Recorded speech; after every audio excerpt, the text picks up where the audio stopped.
Recording.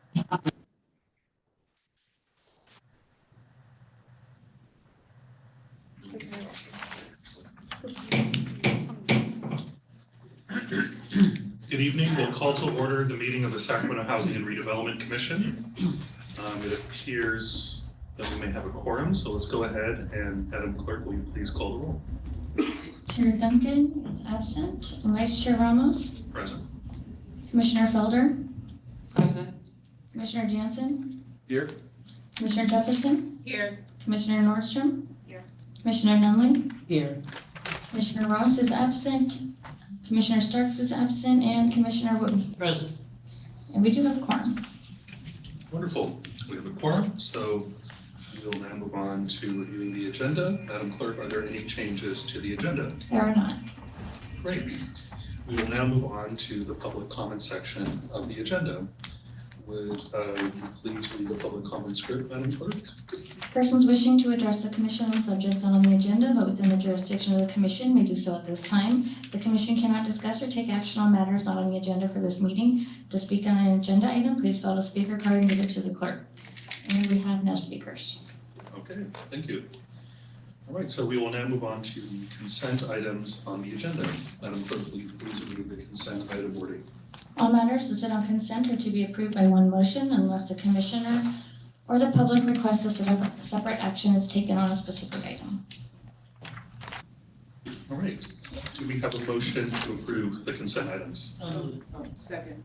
All right, we have a motion from Commissioner Wu, seconded by Commissioner Nunley.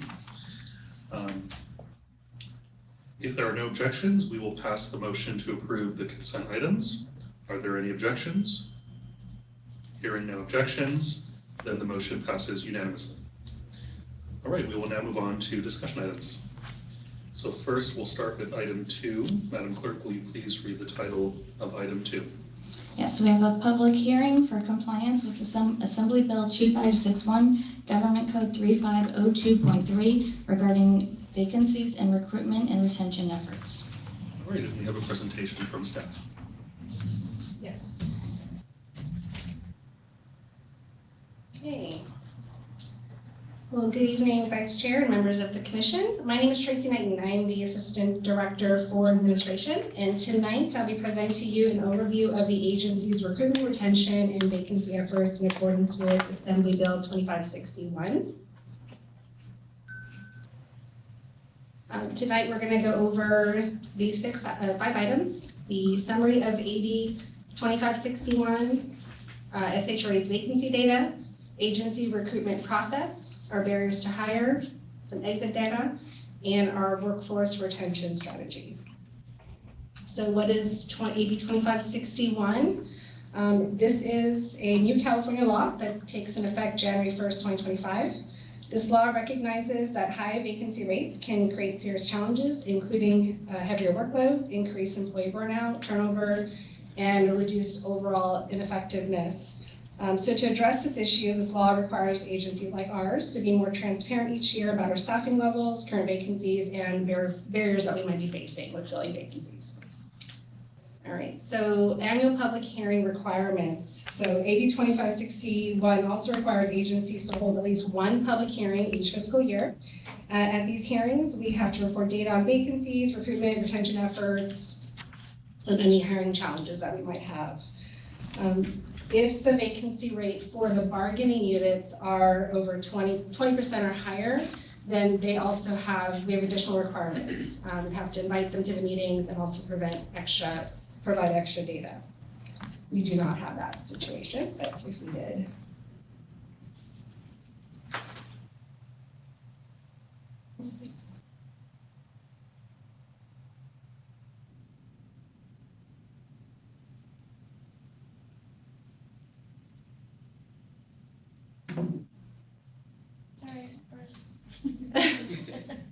So this is our vacancy data for you for our 2 bargaining units. We have AFSCME, the American Federation of State, Local, County, Municipal Employees, 50 full-time employees that are budgeted. And at the end of 2024, we had 4 vacancies, which yielded an 8% vacancy. In the Sacramento Housing Redevelopment Agency Employee Association, have 100 budgeted positions, and we had 13 vacancies, which yielded a 13% vacancy rate. We also have other groups which are not in the union, not in the bargaining unit. We have executive management positions, and other exempt positions that are not represented by the union, and those represent the vacancies, with the overall head count. So 15 head count for executive management, 1 vacancy, 25 head count, 3 vacancies, 41 head count, 6 vacancies for exempt positions. So again, under the threshold.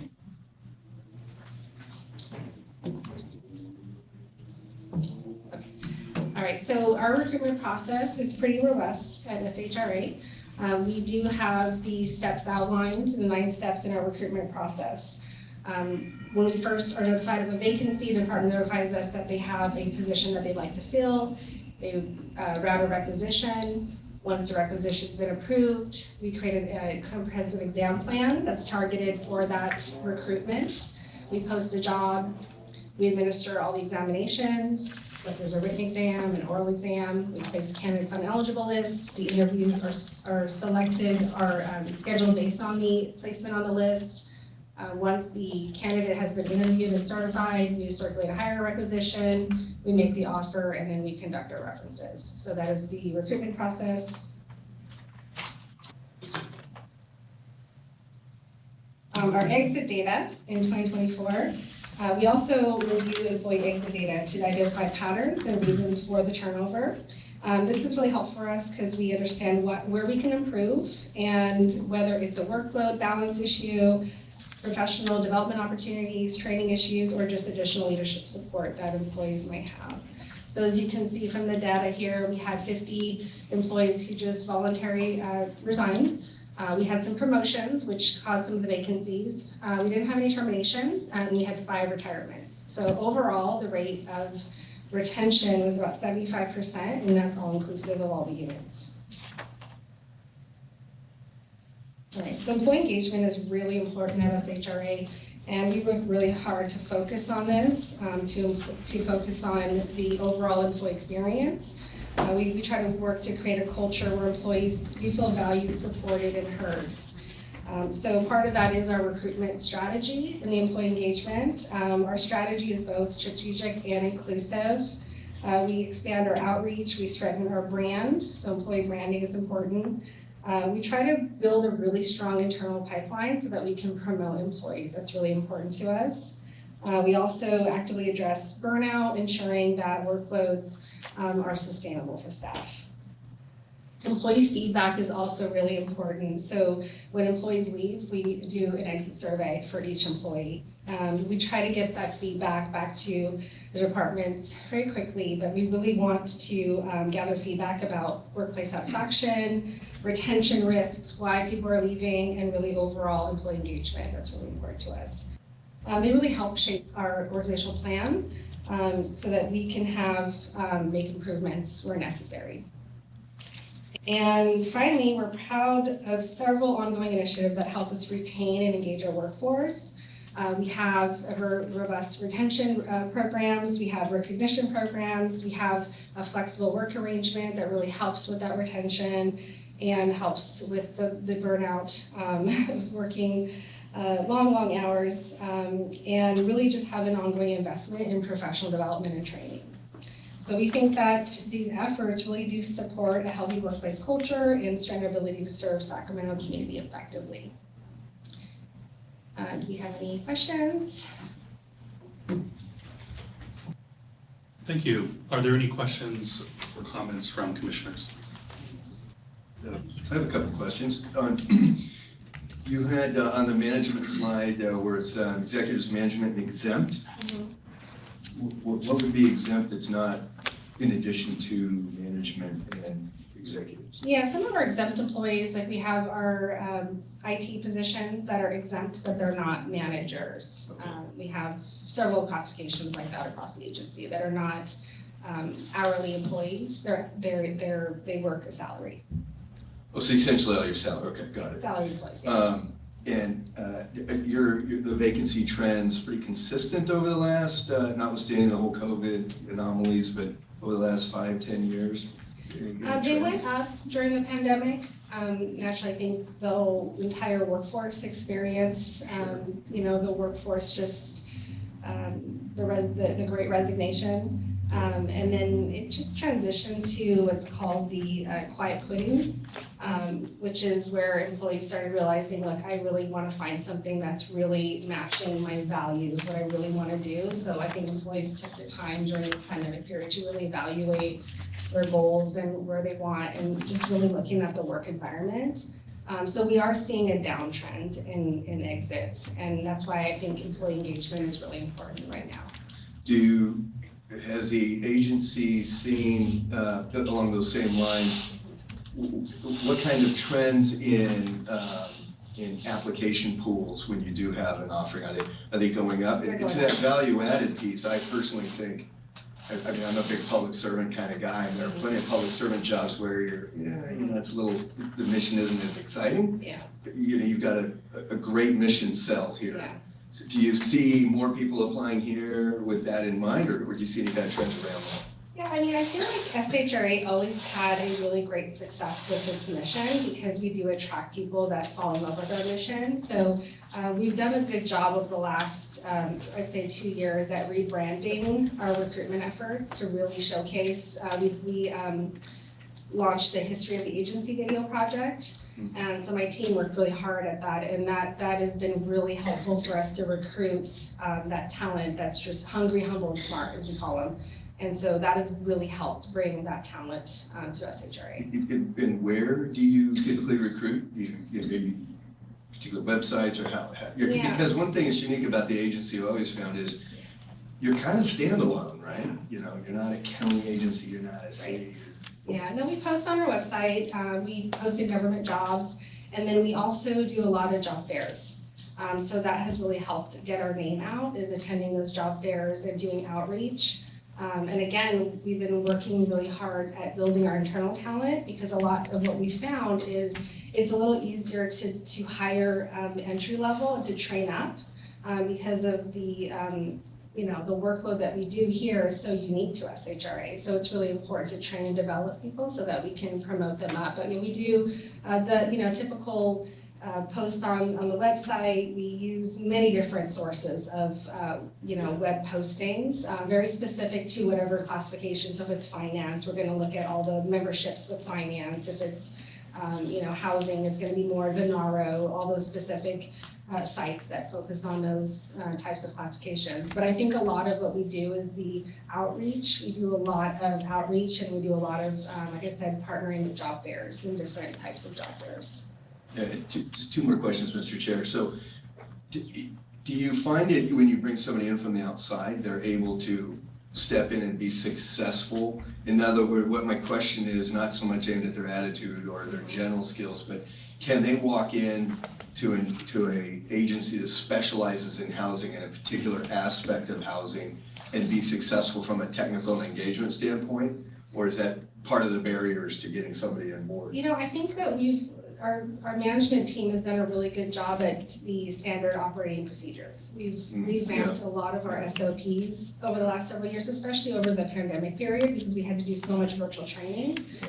And so if you look across various departments, they've worked really hard at doing standard operating procedures and training manuals and training guides, and I think that's helped a lot. So it's really hard. Like I said, our housing choice voucher department, they bring in all the caseworkers, and they have hundreds of cases to jump into, and it's a very demanding job. So having those SOPs and having great training materials to reference was critical, and so we've worked really hard at developing those materials. Yeah, in my line of work, I run across a lot of businesses, and the ones that are challenged to get to their goals, that struggle with it, often don't have the SOPs in place. The ones that do are far able to do the change, bring people on board. Absolutely. Last question, have you done any demographics of what percentage of your workforce is, say, within 3 to 5 years of general retirement age? And Actually, We have a huge new workforce. A lot of our workforce,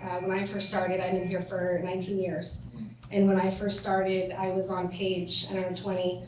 And now I'm on the first page and everybody else is, 1 to 3 years, 4 years. So we have a pretty new workforce and, it's exciting because they can rebuild and bring some great ideas and help us change and go in some great direction. But yeah, we have a lot of people who have retired and, at the tail end. So it's a lot of succession planning and a lot of that is really important right now.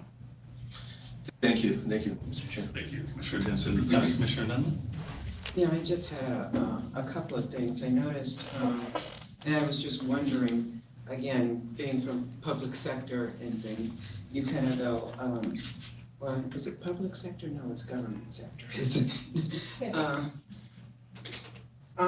When you get to the point where you're doing your interviews, are those usually typically all panels or from that particular department, or how does that typically work when you're going out and doing the interviews? Yeah, so we usually have 2 sets of interviews, and the first we call them the oral exam, and it's an examination. So we have a panel because we have to ask every candidate the same set of questions, the same set of ways to be fair and consistent, and then we take the average score of the 3, and then they're placed on an eligible list. And then from the eligible list, the ones that are certified, the top, it goes by our personnel rules, so we have, depending on how many vacancies, they get so many names on the list to interview, and that typically is also the department head that sits on those interviews, and usually it's multiple individuals on those as well. Is it typically someone from the outside who's sitting on that initial? Or?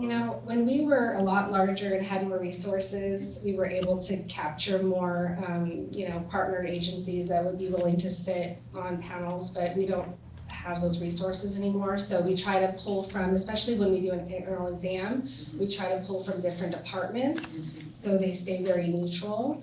And so that they don't know the candidate and, they try to give a fair assessment, but it's typically internal now. Okay, and then the other thing that I was wondering about, that whole succession planning, because on some of that burnout, if people are feeling like, I've been here and my boss has been here for 19 years and she's not going, either I stay here or do they have to leave, or what happens on that whole succession planning, especially with some that, when you're talking top management, I guess. Yeah, I think that's another thing that we've been working on over the last several years, and there's the ladder and then there's the lattice, and we developed what's called our core competencies at SHRA, and so we looked at 65 key competencies. We looked at every single classification. We sat down with every department head and said, what's that's the important thing to you for an individual to be successful here at SHRA? We took those competencies and we developed what's called our core competencies. So every new hire goes through SHRA's core competencies, and what's unique about that is in every single one of those competencies, they can take that and transfer that to different departments. So just because we're a smaller agency, we're not, the city or the county with thousands of opportunities, we have a lot of ways to be able to build employees' technical skills and experience through those competencies and transfer them across departments. So we have a lot of that. We have a lot of employees that might move from the HCV program over to the development program. We have a lot of moves internally like that happen all the time. They're called promotional opportunities, because just because you're not able to move within your line, you're able to see things across your departments. Okay, so those that, wasn't it 50, I think, voluntary separations? If you were to categorize that, was that because they were looking for advancement in other areas, or? No, I think those, there are some classifications here that are just very stressful. Just to be very transparent. There's a lot of stress and a lot of work, and some people just aren't able to keep up with the demands. And I think that's what you see more and more of, is just it's just a lot of work. And then they get attracted to positions that are similar. Like, for instance, the state steals a lot of our employees because they see SHRA on their application and they're like, they've been trained. Bring them on over. So, and the workload is just not as significant as what and that's what the feedback that I hear. It's just that the workload is really heavy. And so, and we have such good training that people want our employees. And so it's just, I call it the enterprise rent-a-car of the housing industry. Everybody knows that our people are just really well trained, so. And it had nothing to do with salary increases or anything like that, or? Not typically, no, I don't see that very often. I usually see just really stressful work environments and that kind of stuff, so. Thank you so much. Yeah. Thanks. Next, we'll go to Commissioner Wu. Yes, I was just wondering how robust your your job announcements are, and how robust the job fairs are. Well, we don't host our own job fairs, but we attend all the job fairs, the diversity fairs and all the different, veteran fairs or state fairs. We just attended one at Sac State, so they have a lot of people that come through those fairs. And so they're pretty robust. We do usually get pretty large volume of applicants that come through. Our job announcements, we do, for one posting, we might post to 25 different sites. So we outreach. We also have a new talent strategy in our applicant tracking system, which is called Attract. And that one really does like a constant contact to those that have, looked at our website and said, ooh, I like that job. And so it blasts to all those. It scans through databases. So if you're in government jobs, like the city, the county, there's hundreds and hundreds of agencies that are in government jobs now, and you apply for a job, it scans through all those individuals, and it'll outreach to those individuals in our targeted recruitment approach. So we have a pretty robust system, and it does outreach. But I think a lot of it also is taking a look at job classifications. We just did this last week. Making sure that our job class is really accurately reflecting what people know in the industry. Great example is we just changed our community property reps. We just changed their classifications to align better with what the private sector recognizes those positions, so that when those individuals are looking for jobs, our jobs will pop up. So we have to really constantly look at those types of things and see, what is attracting the candidate to come work at SHRA and make those adjustments. Thank you. And I just have two quick questions. So the retention rate being 75%, so that tells me that it's a quarter turnover in terms of the workforce. Mm-hmm. I'm wondering if that's typical for agencies like SHRA. And then the other question is there a typical average in terms of how long folks stay at SHRA? Do they stay 5 years, 10 years, or are people only staying for a couple years at a time? It's less than 5 years now. When I first started, it was people stayed longer. It really shifted after the pandemic. I have never seen anything like it before.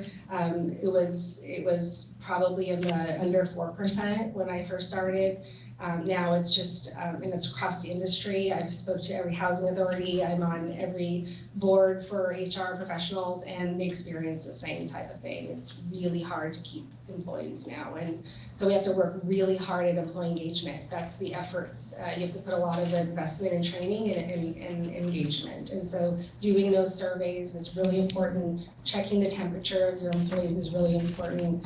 Making sure that you're addressing the concerns and you're also responding to the things that they're saying that are issues, and not just ignoring those things, not asking for feedback, but also taking action on those feedback. And that's what we've been doing. We've been spending a lot of time making those adjustments and implementing things that employees want. And some of those things don't cost a lot of money. They just want to be heard. So spending a lot of time in employee engagement is what's going to shift that number and bring that number down. So I think being transparent, communicating with your staff, working on things like, I'd like to see that our agency newsletter come back, those types of things that just disappeared during the pandemic. Those things have to come back, and we have to do a better job at engaging. Great, thank you. Mr. Chair, can I do a follow-up to that? Go ahead. I have the impression that the agency offers a little better overall compensation, particularly on the benefits side, than maybe state and local government, competitively speaking. Is that not true? And if it is, I'm surprised at what you just said, like, I would think compensation would help. Compensation is not as high as, the city and the county. Our benefits might be, but not the actual compensation. We just can't afford the salaries. Yeah. Okay. Yeah. Okay. That Friday every other week, That has that's not a helped. bad gig, right? That has helped our retention, I can tell you that. Yeah, So it's exciting to have that. Go ahead, Commissioner Starks. So, let's see, the PERS or not PERS? PERS. So, at SMUD, that was a big draw at one point, especially for us oldies who looked at a kind of, do I work at this place for a long time? Is this a place I can get 20 years in? And then when I was leaving, I noticed another generation came in who was looking at work-life balance. And that wasn't a calculus as to how long does this place, can you do a retirement here? So our parents' generation, maybe to us, were kind of split. We looked at money, but our parents looked at, can I retire here? And so I'm wondering where we are relative to those two dynamics in terms of the ideal employee. And before you answer that, it sounds good. It sounds like you guys are doing everything. If they're nabbing your employees, they do that at SMUD. Yeah. And we look at that as positive. So I can tell you how I addressed this, Okay. and it was a strategy, and it's brand new. So I think it's gonna address, both ends of the spectrum. It's gonna address those that are looking for that PERS and that retirement. And it's also gonna address those that are looking for a more progressive work-life balance kind of environment. So first I'll address the PERS retirement. So yes, the state has a very robust retirement in PERS. And we did too, but we had a challenge, and that was the medical, right? At PERS state employee, if you work for 20 years, you're on what's called the medical vesting. So if you're on that trajectory of being with PERS, you can retire and have full medical. The agency did not have that. We were capped in our retiree medical allowances. And so what we did, this was just recently, is we went to PERS, went to a contract, and we reevaluated what it would look like to have something very similar to what the state does. And so we did, and we implemented the very same vesting schedule. And so we also did something a little unique that the state doesn't do, which is count all PERS credit. So that is a recruitment strategy that we did to bring in those individuals that have the service credit that will not leave the state because they don't want to lose all that service credit, but they cannot give up their retiree medical. So that has been a recruitment strategy for us. So we bring in the people that are at the state that have done, 15 years that don't want to leave. We will take your service credit, you just have to do 5 years with us. And that's how I wrote the plan. And so that is brand new. And so our goal is to recruit those individuals that, have the tenure with PERS that don't want to leave the state. And so that addresses that end, I believe, of the spectrum. And I think what we need to do is a better job at advertising this, because this is brand new. And I think that will, attract a whole different pool of candidate that's like, hey, I want to go there because A, I have the PERS credit, I'm not gonna lose my medical, and I can also, go to another great agency. B, for the individuals that are not necessarily looking for that, we are adopting things like the work-life balance, the 9-8-80, the flex work schedules. That is brand new to us. I mean, when I started here, some departments did it, some didn't. But having a whole agency 9-8-80 schedule where you're off every other Friday, on top of the 14 days of holiday and the vacation and everything else, it's a work-life balance, and employees are really starting to feel that and appreciate that. So I think it attracts both ends of the spectrum. We're making sure that we're attracting the individuals that have been with PERS for a long time that otherwise not come here because they don't want to give up their medical retirement, and then the ones that are looking for more flexibility. We are doing the same thing. So SMUD has the 980, and that work life, and then more PERS, and it changes, it shifts. Those who are the early crew those who worked here a long time, had a little better contract, so to speak, than the newbies that came in. And they said, oh, you were here a long time ago, you must have a great contract. Well, you kind of do that. But that is, when you think about what you're doing, it sounds like you're right on track. That's exactly what SMUD's doing. And you're attracting now people who want to leave the state because they've looked around and they've been, but doggone it, I would love to. And then now you have that PERS matching, and I think that's awesome. Yeah. Good. And you could just put leaflets on all those state garages. Start Put recruiting on there. their cars. We'll take your 20 and bring it on over. Yeah. That's good. Yeah. All right, well, if there's no more questions, and that's been a very informative and really good discussion, let's go ahead and open the public hearing. So I will declare the public hearing open. Madam Clerk, are there any public comments on this item? There are none. Right.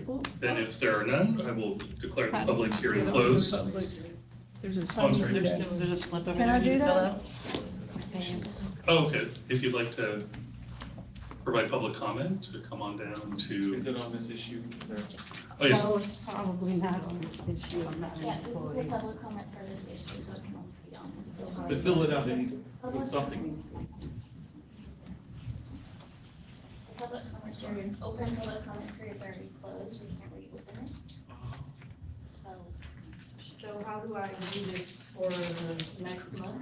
Or is it monthly? Yeah, Or- or I can talk to you after and get your comments, so. Okay, so we have no there's no public comment. public comments on this, there's no public hearing comments. I'll take her comment after the meeting. Okay, so we'll go ahead and close the public hearing on item 2. There is no motion on this item, so we will now move on. Thank you for that informative report. Thank you. Okay. All right, so we will now move on to item number 3. Madam Clerk, will you please read the title of item 3? 2026 and subsequent years authorization, award, and approval of annual expenditure caps and per contract caps.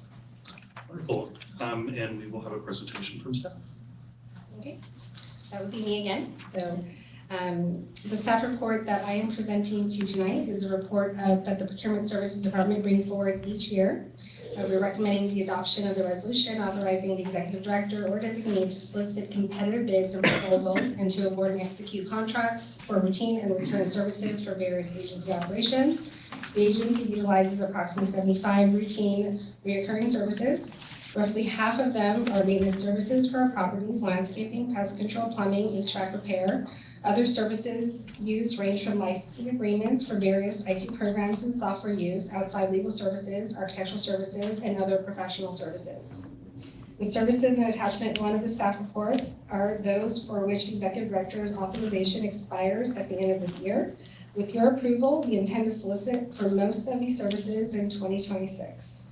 The length of any contract is greater than 1 year. The resolution authorizes the executive director to amend the contract each subsequent year up to the annual dollar amount listed, up to the total number of years listed.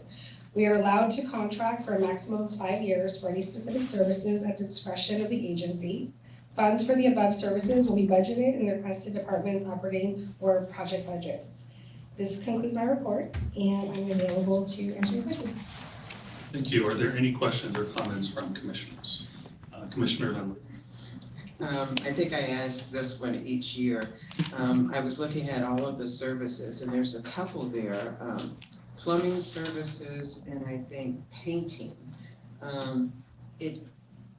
At some point, there was a training program, I believe, and I think it's still there, for residents that they could go through training, gain job skills, and maybe do some of the things. So on that plumbing services as well as on the painting, is there a training program for those 2 items? The others appear to be a little bit more intense, I guess I would say, and maybe more of a niche type of area, but those 2, plumbing and painting, seem very general, that it may be something that could be part of the training program.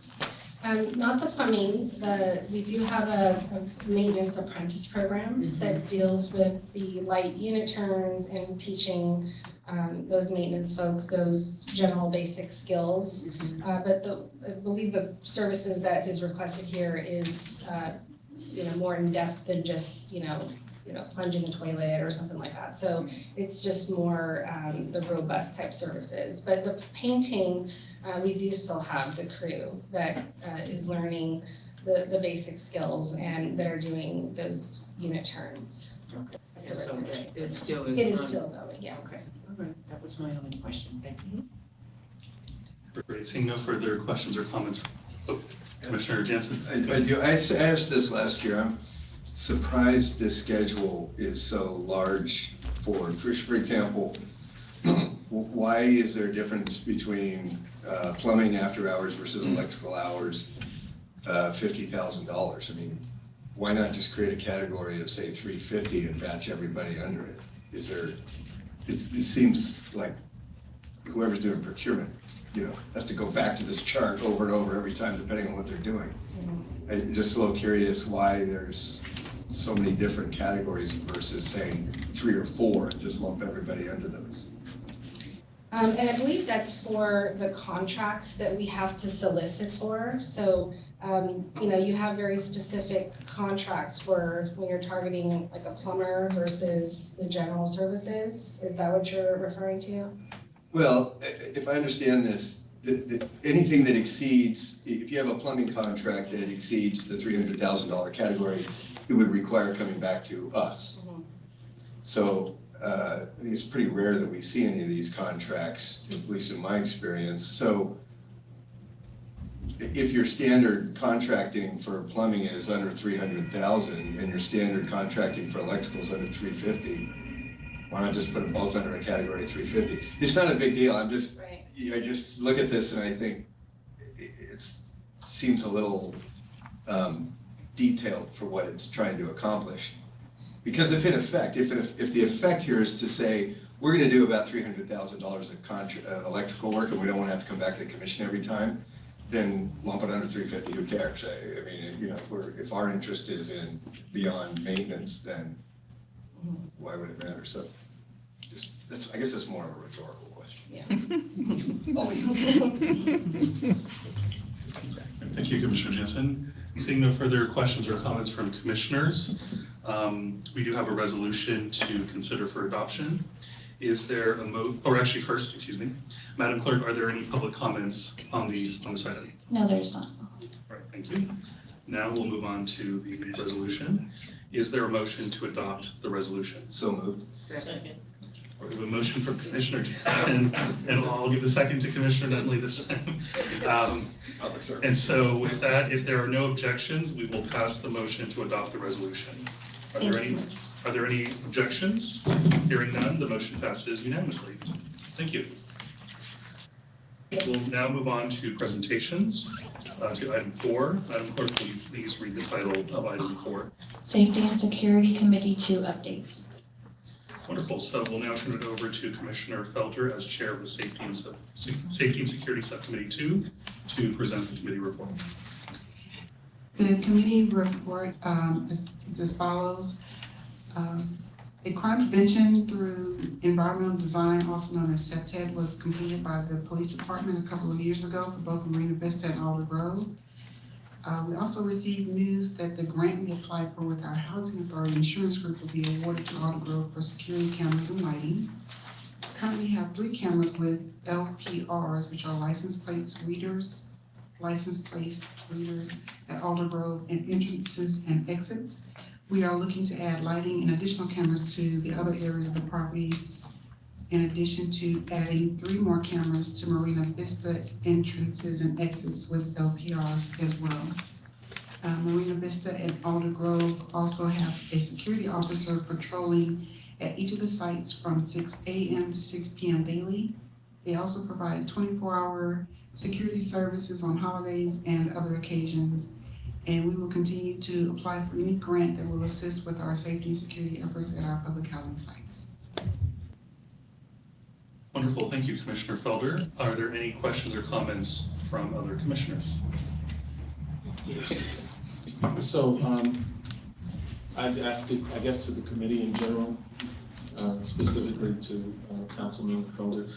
Are there, and staff, maybe you guys don't, is this, those things that have been done, are they new? Or is this new, something new that has not up until this point been done? I think most of those were in addition to or adding, like the cameras, they were added. I would say it would beef up the security or enhance the security that was already there to make it, I would say. Okay. Yeah, so there were 41 existing cameras at Marina Vista. We're adding 3 currently with license plate readers. Earlier this year, we installed the tsunami cameras for Alder Grove. And with the grants that we recently got from the insurance company, it's a reimbursement type grant. So we have to spend the money first, then seek reimbursement from HAI, that's one. And we're also working with a separate grant actually from the city that the property management teams, Seth and Mark, have been working on since the beginning of the year. So that's also going to be a reimbursement type project.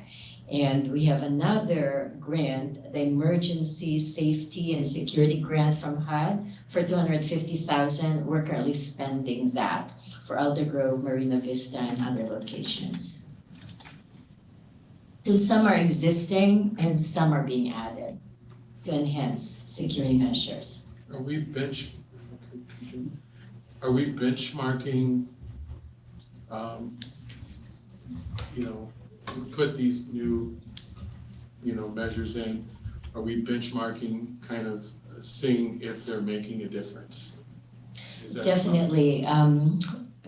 At our committee meeting last night, for example, which was attended by Vice Chair Cecil Nunley and Ross, we got really positive feedback from the residents that they've actually been experiencing a lot of improvement. They're seeing less criminal activity and winding down of those activities. And again, I'm not predicting that that's going to continue because, again, crime rates are unpredictable wherever you go. But the overall feedback has been that the cameras are serving as effective deterrents, and also our ongoing partnership with Sacramento Police Department. And of course, I'm sorry about that. And of course, our security patrols, and whether it's 6 p.m. to 6 a.m. That was a typo. So is that different, that 6 p.m. to 6? It's the same. It's the same? Yeah, it's one security patrol for Alder Grove, one for Marina Vista, and then they switch. And are the people who live on those locations, are they aware of what's going on? Yes. Very much so. She was there. From what we heard, almost can verify, we heard a lot of positives. And they really do appreciate the patrols and how much more frequent they are. And they have seen a significant drop in activity. So they are very appreciative. And we're hoping that that trend continues. Thank you. Commissioner Jansen? Do the security patrols record incidences or contacts Yes. and categorize them, and do you see any trends in there? They produce reports, so if there are activities that they're observing, they alert staff, and they also have logs where they put details of suspected activities. And if it's an emergency, they would contact staff and the police department. Are they trending in any particular up, down, monthly numbers? No, not really. No. Activity's gone down. Yeah. Thank you. All right, thank you. Are there any further questions or comments from commissioners? I'll just say for myself, just a +1 on the community meeting yesterday, that it was really good to hear the positive feedback and really appreciate all the progress that's been made. And so with that, I will ask the clerk if there are any public comments on this item. There are none. All right. And with that, we will now move on to the executive director's report. Mr. Shields. Thank you, Mr. Chair. Good evening, everybody. How are you all tonight? Good to all see you all. Thank you. Just a couple things. December 3rd is our last meeting of the year. And so that'll be where we'll hold the funding meeting. And we're not going to do a holiday party this year because of the optics, because the federal government shut down, and so we just thought we'd do some light hors d'oeuvres and stuff like that. So we'll still be there, we'll still do that. But I just wanted to make sure everybody understood it was going to be like this big thing that we've done before. And so I think it's going to be here. We're just going to keep it here too. It's an ordeal to move it and bring everybody around. So hopefully you'll be okay here. Anyway, I'm just excited to be the acting executive director and stepping into some pretty big shoes. But I'm looking forward to working with all of you, and I really appreciate your support and your dedication to the agency. So thank you very much. Thank you. Thank you. With that, we'll move on now to commission member reports. I don't have anything to report, just stepping in to chair the meeting. Do fellow commissioners have anything to report? All right, hearing none, then with that, there being no other business, the meeting is adjourned.